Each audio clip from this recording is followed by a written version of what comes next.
మన తెలంగాణ సంస్కృతికి జీవనాడి మన గడ్డ మీద పెద్ద పండుగ బోనాల పండుగ వచ్చేసింది. ఆషాఢం వచ్చిందంటే చాలు మన తెలంగాణ పల్లెలు జంట నగరాల వీధులన్నీ డప్పు చప్పులతోటి శివశక్తుల పూనకాలతోటి పోతురాజుల వీరంగంతోటి మస్తు మారుమోగిపోతాయి. ఊరంతా పసుపు కుంకుమ వేపాకుల సువాసనలతో నిండిపోతుంది. అసలు మన తెలంగాణ ప్రజలు ఈ బోనాల పండుగను ఎందుకు జరుపుకుంటారు? దీని వెనుకున్న శతాబ్దాల చరిత్ర ఏంటి? అసలు బోనం అంటే ఏంటి? ఏ ఏ కులాల వాళ్ళు ఈ పండుగలో ఏమేం చేస్తారు? ఇలాంటి సంగతులన్నీ ఇవాళ మీకు వివరంగా చక్కగా అర్థమయ్యేలా చెప్తా. ఈ వీడియోను మంచిగా లాస్ట్ వరకు చూడండి.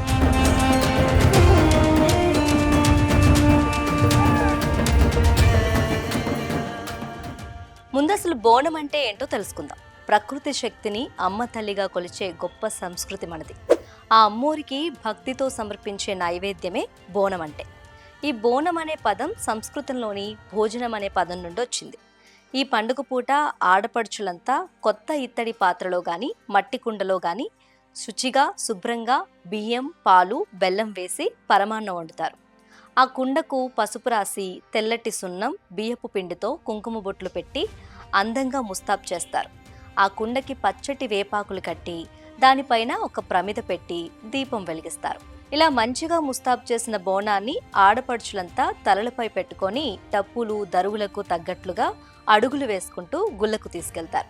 అమ్మవారికి బోనం సమర్పించాక పసుపు నీళ్లతో కూడిన సాకును వేస్తారు. మరి బోనాల పండుగ ఎప్పుడు స్టార్ట్ అయింది?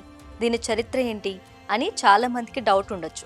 చరిత్రకారులు చెప్పేది ఏంటంటే ఈ పండుగకు వందలేళ్ల చరిత్ర ఉందట.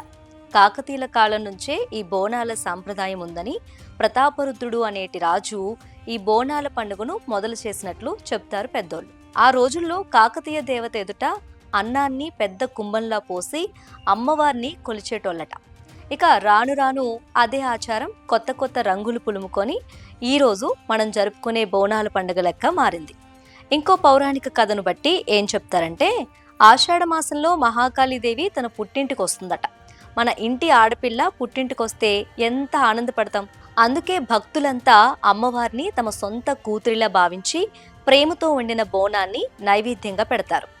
ఈ తంతును ఊరడి అని కూడా అంటారు. మన భాగ్యనగరంలో నెల రోజుల పాటు జరుగుతాయి ఈ ఉత్సవాలు. అయితే ఎప్పుడు గోల్కొండ కోటలోనే ఎందుకు ఈ జాతర స్టార్ట్ అవుతుంది అనే దానికి ఒక ఆసక్తికర చరిత్ర ఉంది. 1675లో కుతుబ్ షాహీ పాలకుల హయాంలో చివరి చక్రవర్తి అబుల్ హసన్ తనీషా వద్ద మంత్రులుగా ఉన్న అక్కన్న మాదనులు గోల్కొండ కోటపై ఎల్లమ్మ దేవత కోసం ఒక ఆలయాన్ని కట్టారు. అదే ఇప్పుడు మనం కొలిచే జగదాంబిక అమ్మవారి గుడి. వందలేళ్లుగా పూజలందుకుంటున్న ఈ జగదాంబిక అమ్మవారికి సబ్బండ కులాల ఉమ్మడి బోనంగా అన్ని కులవృత్తుల వాళ్ళంతా కలిసి పచ్చికుండతో మొదటి బోనాన్ని సమర్పిస్తారు. కుతుబ్ షాహీలు కూడా ఈ పూజలకు అనుమతి ఇవ్వటంతో అప్పటి నుండి ఈ రోజు వరకు అదే సంప్రదాయం కొనసాగుతుంది. ఆషాఢ మాసంలో వచ్చే తొలి గురువారం లేదా తొలి ఆదివారం నాడు ఇక్కడ బంగారు బోనంతో సంబరాలు మొదలవుతాయి. ఆ తర్వాతే మిగతా చోట్ల ఈ బోనాల సందడి స్టార్ట్ అవుతుంది. ఈ పండుగ జరుపుకునే విధానంలో ఒక లెక్క ఒక తీరు ఉంటది. గోల్కొండ కోటలోని జగదాంబిక ఆలయం వద్ద మొదలైన ఈ జాతర ఆ తర్వాత సికింద్రాబాద్లోని ఉజ్జాయిని మహంకాళి ఆలయానికి, బల్కంపేట ఎల్లమ్మ గుడి మీదుగా ఓల్డ్ సిటీలోని లాల్ దర్వాజా సింహవాహిని మహంకాళి ఆలయానికి చేరుకుంటుంది. చివరాకున్న షాలిబండ మహంకాళి ఆలయాల్లో ఈ సంబరాలు జరుగుతాయి. ఇక సికింద్రాబాద్ లష్కర్ బోనాల వెనుక ఇంకో పెద్ద కథే ఉంది. 1813లో హైదరాబాద్లో ప్లేగు వ్యాధి ముదిరి వేలాది మంది చనిపోతూ ఉంటే ఇక్కడ నుంచి మధ్యప్రదేశ్లోని ఉజ్జాయినికి వెళ్ళిన ఒక మిలిటరీ బెటాలియన్ అక్కడున్న మహాకాల్ని వేడుకుంది. మా ఊరి జనాన్ని కాపాడితే తిరిగి వెళ్ళగానే నీకు గుడి కట్టి విగ్రహం పెడతామని మొక్కుకున్నారు. వాళ్ళు వచ్చేసరికి ఇక్కడ ప్లేగు వ్యాధి మాయమైపోయింది. దాంతో నమ్మకం కుదిరిన ఆ బెటాలియన్ వాళ్ళు సికింద్రాబాద్లో ఉజ్జాయిని మహంకాళి ఆలయాన్ని నిర్మించి బోనాలు స్టార్ట్ చేశారు. లష్కర్ బోనాల తర్వాత పాత బస్తీలోని 7 అక్కా చెల్లెళ్ల ఆలయాల్లో లాల్ దర్వాజా బోనాలు అంగరంగ వైభవంగా జరుగుతాయి. ఇప్పుడు చాలా మందికి వచ్చే డౌట్ ఏంటంటే ఈ పండుగ ఏ ఏ కులాల వాళ్ళు జరుపుకుంటారు? దీనికి ఒకటే ఆన్సర్. బోనాలు అనేది ఏ ఒక్క కులానికో పరిమితమైంది కాదు. ఇది మన తెలంగాణలోని అన్ని కులాలు కలిసి మెలిసి జరుపుకునే ఒక ఊరి పండుగ, ఒక సామాజిక ఐక్యత. వ్యవసాయం చేసే వెలమ రెడ్లు కమ్మ కులాలే కాదు, మరెన్నో కులాలు ఇందులో భాగమవుతాయి. సామాజిక ఐక్యతను చాటి చెప్పే ఈ పండుగలో కుమ్మరులు కుండలు చేసిస్తే గౌడన్నలు అమ్మవారికి సాకపోయటానికి కళ్ళు తెస్తారు. మాదిగ మాల సోదరులు డప్పుల దరువులతో పోతురాజు వేషాలతో ఊరేగింపును ముందుండి నడిపిస్తారు.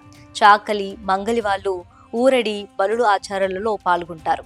పద్మశాలీలు అమ్మవారికి పట్టు చీరలు సమర్పిస్తే యాదవులు వేటపోతులను తీసుకొస్తారు. అలాగే మాతాంగిగా భవిష్యవాణి చెప్పే రంగం ఆచారం కూడా ఒక ప్రత్యేక సామాజిక వర్గం నుంచే వస్తుంది. ఇలా ప్రతి ఒక్క కులం ఈ పండుగలో ఒక ముఖ్యమైన బాధ్యతను పంచుకొని అమ్మవారి సేవలో తరిస్తారు. ఈ పండుగలో చెప్పుకోవాల్సిన ముచ్చట్లు చాలా ఉన్నాయి. అందులో మొదటిది పోతురాజు. అమ్మవారి సోదరుడిగా భావించే పోతురాజు వేషం వేసిన వ్యక్తి ఒళ్ళంతా పసుపు, కాలికి గజ్జలు, ఎర్రటి ధోవతి కట్టుకొని కొరడాతో బాదుకుంటూ వేపాకులు నడుముకు చుట్టుకొని డప్పుల దరువులకు వీరంగమాడుతుంటే చూసి తీరాల్సిందే. పండుగ రెండో రోజు ఉదయం రంగం జరుగుతుంది. ఒక పచ్చి మట్టి కుండపై నిలబడి మాతాంగి అనే మహిళ అమ్మవారే పూనినట్లుగా భవిష్యవాణి చెప్తుంది. వర్షాలు ఎట్లా పడతాయి, పంటలు ఎట్లా పండుతాయి, ప్రజలు ఎట్లా ఉంటారు అనేది అమ్మవారే స్వయంగా చెప్తుందని భక్తులు గట్టి నమ్మకం. దీని తర్వాత ఘటం ఊరేగింపు జరుగుతుంది. హరిబౌలి అక్కన్న మాదన్న ఆలయం నుండి ఏనుగు అంబారిపై ఘటాన్ని అలంకరించి పాతబస్తీ వీధుల గుండా నయాపుల్ మూసీ నది వరకు తీసుకెళ్లి నిమజ్జనం చేస్తారు. ఈ ఉత్సవం చూడటానికి రెండు కళ్ళు సరిపోవు. ఈ బోనాల వెనుక కేవలం భక్తే కాదు, మన పెద్దలు ఆలోచించిన ఒక సూపర్ సైంటిఫిక్ రీజన్ కూడా ఉంది. ఆషాఢ మాసంలో వానాకాలం స్టార్ట్ అవ్వటం వల్ల కలరా, మలేరియా లాంటి ఈ అంటువ్యాధులు, వైరల్ ఫీవర్స్ ఎక్కువైపోతాయి. అందుకే బోనానికి వాడే పసుపు, సున్నం, వేపాకులు ఇవన్నీ యాంటీసెప్టిక్, యాంటీబయాటిక్స్ లాగా పనిచేస్తాయి. ఇంటి గుమ్మాలకు వేపాకులు కట్టడం వల్ల గాలి శుద్ధి అవుతుంది, క్రిమికీటకాలు చనిపోతాయి. కాళ్ళకి పసుపు రాసుకోవటం వల్ల ఇన్ఫెక్షన్లు రావు. చూసారా మన పెద్దల ఆలోచన ఎంత గొప్పదో. ఏదేమైనా మైసమ్మ, పోచమ్మ, ఎల్లమ్మ, పెద్దమ్మ లాంటి గ్రామ దేవతలందరినీ పూజిస్తూ విందు భోజనాలతో బంధువులందరినీ కలుపుకునే మన బోనాల పండుగ తెలంగాణకు ఒక ప్రైడ్. మరి ఈసారి మీ ఇంట్లో బోనం ఎప్పుడు ఎత్తుతున్నారు? మీ ఊరి బోనాలు ముచ్చట్లేంటో కింద కామెంట్స్లో షేర్ చేయండి. ఈ వీడియో నచ్చితే లైక్ చేసి మన వాళ్ళందరికీ షేర్ చేయండి.